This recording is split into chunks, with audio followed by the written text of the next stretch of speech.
Hey folks, how's it going? And welcome back to episode 2 of the Wizard PPE. So I was editing a bit yesterday and I think it's just amazing. I realized how often I use filler words like or like and things like that. Which, that's partially also what editing is for. But yeah, I just find it super interesting that in the moment when you're speaking, it's really not something that you can even, okay, let's not die here. Not something that you can actually really consciously pay attention to, or at least it is super difficult to consciously pay attention to whenever you're saying filler words. But it does happen. I think your brain just kind of filters them out subconsciously, so you'll never realize it until you listen to a recording of yourself later, and then you're like, oh, I said like 80 times within 2 minutes, and that's when you realize finally that it's like, oh man, in conversation this might actually be really distracting. Anyways, our goal for the second episode probably just going to be to get some dexterity and speed up, just go into snake pits and sprite world, stuff like that. Very straightforward dungeons for beginners. That's also not to say that they aren't dangerous. Like at this stage with Wizard, even when you're level 20, if you were a melee, it would be basically impossible to die, I would say, in a snake pit, but as a wizard, it is definitely very possible to still die. So you have to be very careful, for sure. All right, so there we go. We have our first potion of the run. That's always good. And there's a Lord of the Lost Lands over here.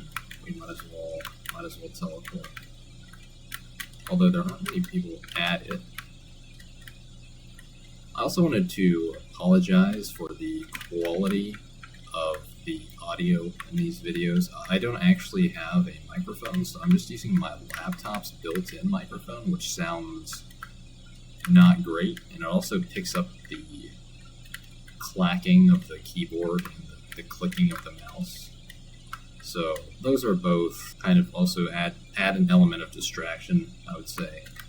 And we get a 0 from that. Okay, that's usually what we expect. Because I don't have a microphone, I kind of just am forced to use my laptop's built-in microphone, which... let's see, okay, we could go into the sprite world. I'm not sure if there's anybody else that's actually in here. Okay, there is one person in here. So they are already on their way. I'm pretty sure they will definitely make it before us. Since we only have 29 speed, alright, we can teleport to them. And we have to be careful not to get lined up here in this phase. And, okay, there we go. Dexterity. And it's going to be a lot more of just this. And we have to be careful to not lose all of our progress so far, because that would be really unfortunate. And preferably, we would like to get a health ring as well at some point. And okay, wait, somebody called a sprite world, so let's teleport. And then, oh gods, okay. So now we're loading in. Okay, this could be a solo, which is fine. I honestly don't feel super comfortable with soloing sprite worlds with this gear. We are taking quite a bit of damage, and we don't really have all that much health to begin with, so this may or may not end badly. And there we go. So something else that I wanted to talk about was the fact that the Realm rework is set to release in open beta sometime soon. I think before the end of April.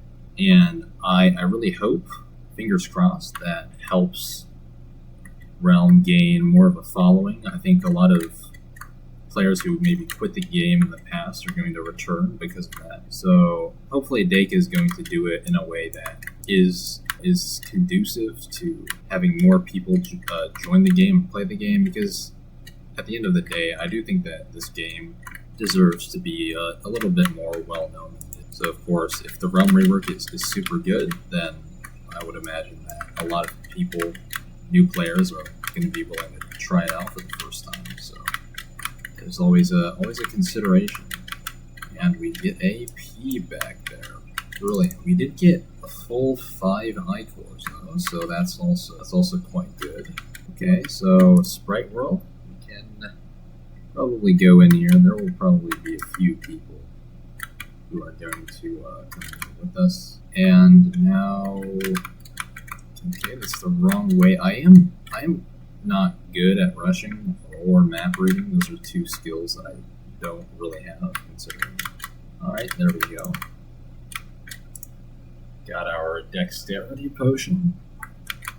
Oh, here's another Sprite World. So actually, something that I was just thinking about was, I think when you are a creator online and somebody who has as big of a following as Moist Critical does, you do tend to get elements of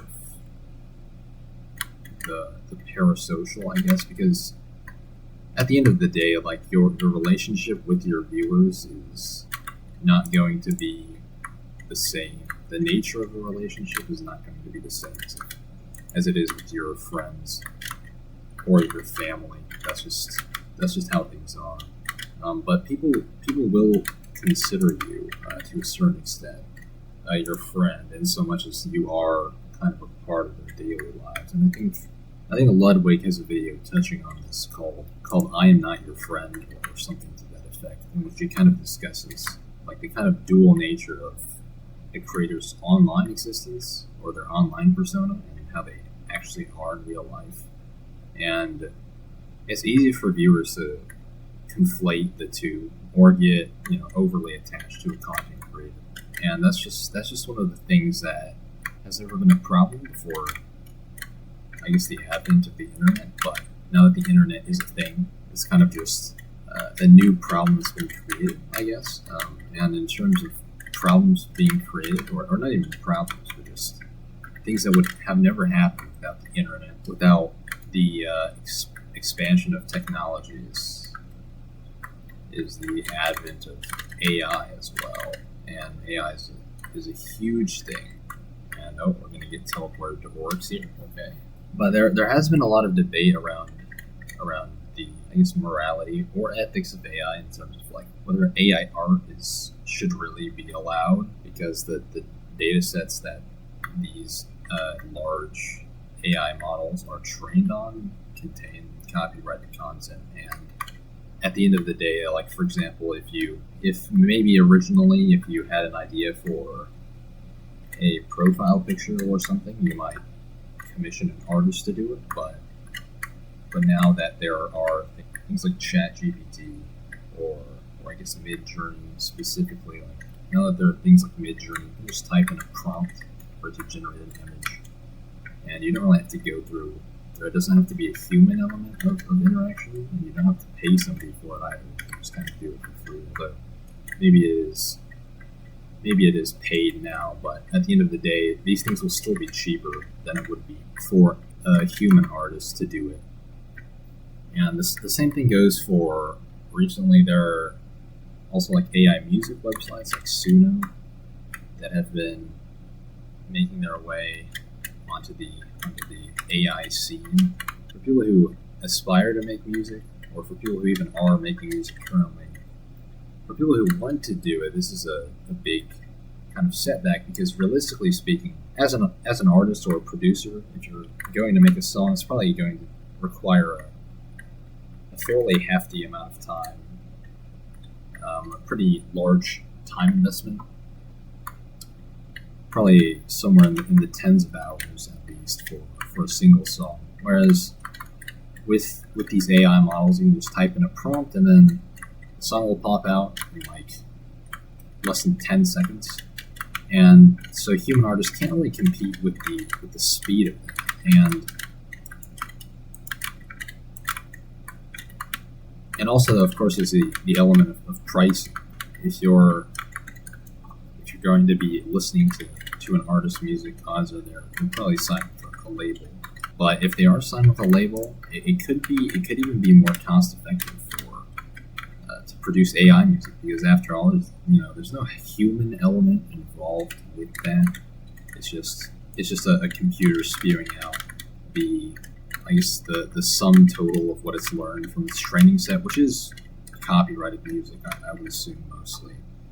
And now, of course, there have been artists who I think will take legal action against these companies that are running these AI music models, because it does threaten their livelihood. I mean, it does present a huge obstacle to overcome, because at the end of the day, this is something that can do what they do cheaper and in less time. Maybe not better, at least as of right now. Most of the AI music still sounds somewhat less good, I guess, than something that's produced by an actual artist would be. But I think that will change at some point in the future. Like at some point in the future, probably in the very near future, the models will become good enough to the point where what they make is virtually indistinguishable from what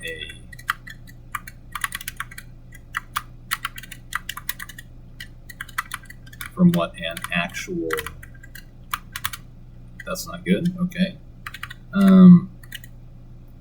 Pretty sure we would have died in that situation if we had tanked both. So we kind of had a nexus in the same exact spot. So I guess what I was saying is that it does really seem that we've come to kind of crossroads in terms of how many jobs, especially like creative jobs, that AI has the potential to render obsolete. And of course, as a human, it seems kind of scary, frankly, because it seems like on the one hand, things like making music or doing visual art are something that is fundamentally human. It draws on emotions, which these AI models don't have, and it seems somewhat perverse, I guess you could say, that this kind of thing can be automated in such a way. But at the same time, I guess you could argue that, like, especially in regards to the music, like most popular music probably isn't. It's very formulaic. Like it's the same chords, same like chord progression, same kind of production elements in basically every song. So it could be that this will also push the industry to innovate in new ways. That could be very possible. But at the moment, it seems threatening, like directly threatening to the nature of artistic careers in a way that other innovations have not been. That is just kind of how it is, how things stand currently with the AI models. And that's not even to say anything about books in the future. Maybe in the future, like all books, whether they're nonfiction or fiction, will be written at least in part by AI. That could be the case. So it is definitely something to think about. Wow, if I could just land spell bombs consistently, that would be amazing. But sadly, I can't. That's going to be an issue we will probably see for until whenever this PPE dies and I decide to make a new one. If you guys have any suggestions for what class I should do next on the PPE, make sure to comment, and I will definitely take that into consideration. I'm thinking myself more like I don't know, maybe like an assassin or a samurai PPE could be fun. But alright, there's another sprite wall. I guess it's already been called out, so I guess I'll just go in. Recently I've noticed that something interesting, which is that the amount of double loading screens and the average load times that I've been experiencing have, I think, gone up quite a bit for some reason. I'm not sure if it's an issue with the server or something client side, but the Deka servers are famously bad, so there's there's that, of course. I'm pretty sure it's probably going to the reverse side. And okay, there we go. There's a snake video, which I will absolutely go in. So for those who don't know, you can actually, when somebody calls a dungeon in chat, if you hover over their message and hold Control and then click on it, you should be able to. You should be able to open up their player menu and then you can teleport to them. So as long as you hold Control and then click on their message, you should be good. And that's something that I didn't figure out for an embarrassingly long amount of time, I would say. I just had to like type their name out in like verbatim in the chat. And okay, Snake Eye Ring is always a good pickup, especially for low mobility characters, because now you can get speedy whenever you use your ability, and it could be good for getting out of sticky situations for sure. I can definitely see that. Okay, there's a snake pit though. We will gladly go into this, and we're the only ones in there. Okay. In terms of what the hardest dungeon in this game is, I would say, not considering like hard mode aspects or like advanced dungeons, like just vanilla default dungeons. Oh, 3 perfect spell bombs in a row. Okay, that's always nice.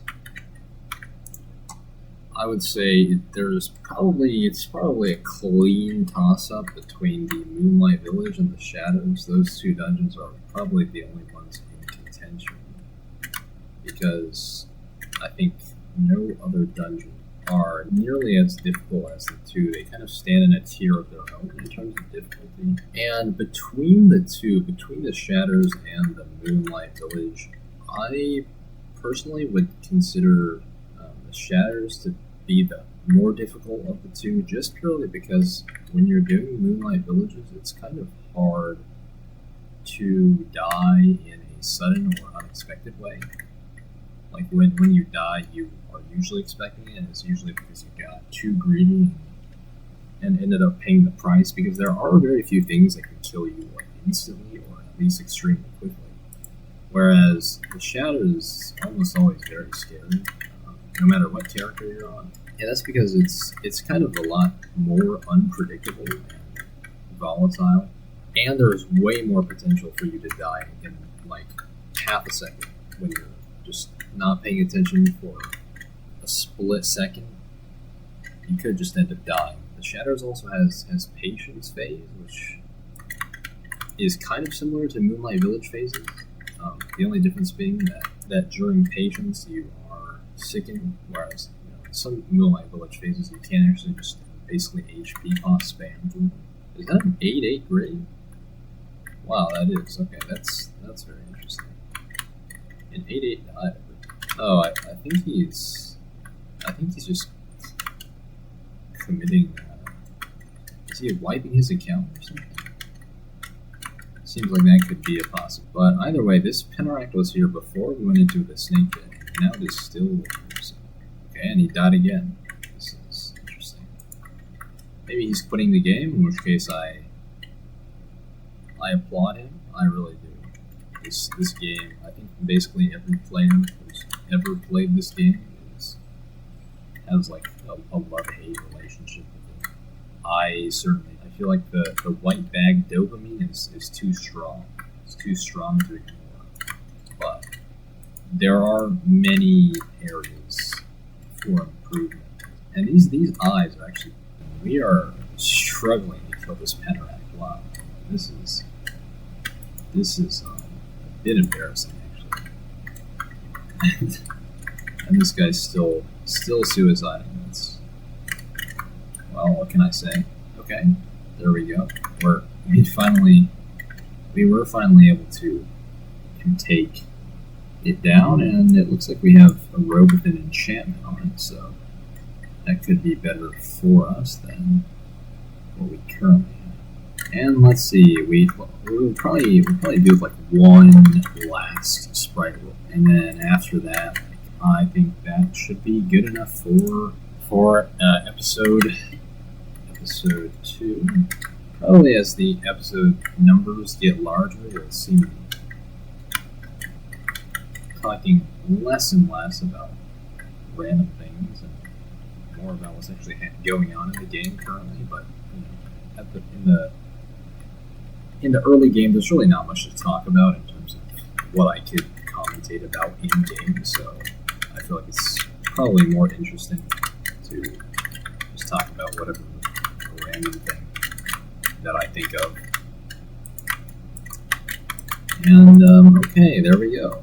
And we have the last dexterity potion of the day. Alrighty, folks. Well, I will see you in the next episode.